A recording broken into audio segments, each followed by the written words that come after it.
OBC என்றால் என்ன என்பதை முதலில் அனைவரும் தெரிந்து கொள்ள வேண்டும். ஓபிசி என்பது அதர் பேக்வர்ட் கிளாஸஸ் என்பதாகும்.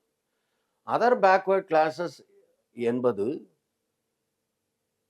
சுதந்திரத்திற்கு மின் ஆங்கிலேயர் காலத்திலிருந்தே ஒரு சில சமூகங்கள் கல்வி, அரசியல், அரசு நிர்வாகம் ஆகியவற்றில் வாய்ப்பு பெற்று அவர்கள் அறிவுள்ள, உயர்ந்த, சமுதாயத்தில் சிறப்பான அந்தஸ்தை பெற்றிருந்தார்கள்.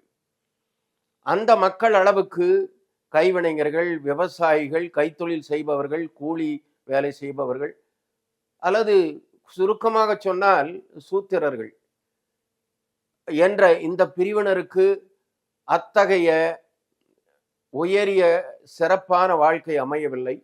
ஆகவே அந்த குழந்தைகளுக்கும் அந்த குடும்பத்தில் பிறந்தவர்களுக்கும் கல்வி, தரமான கல்வி, அந்த தரமான கல்வியினால் பெறப்படும் அறிவு ஆகியவை கிடைக்கும் வாய்ப்பு இல்லை.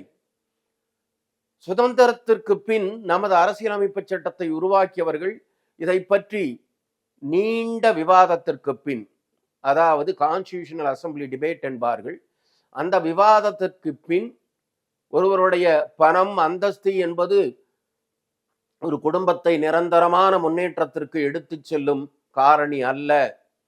மேலும் குடும்பம் மட்டுமல்ல, நாட்டை முன்னேற்ற வேண்டுமானால் இந்த இந்திய துணைக்கண்டத்தில் இருக்கும் அனைத்து மக்களும் தரமான கல்வியையும் அந்த கல்வியின் மூலம் பெறப்படும் அறிவையும் பெற்றால்தான், அந்த அறிவின் மூலம் அவர்களை அரசு நிர்வாகத்தில் பங்கு பெறச் செய்தால்தான் இந்த நாடு முன்னேறும் என்பதற்காக இந்திய அரசியல் சாசன பிரிவுகளில் 15(1) முதல் 6 வரை உள்ள சப்கிளாஸ், 16(1) முறை 6 வரை உள்ள சப்கிளாஸ் மற்றும் இதை உறுதிப்படுத்த அரசியல் சாசன பிரிவு 340 ஆகியவற்றை உருவாக்கினார்கள்.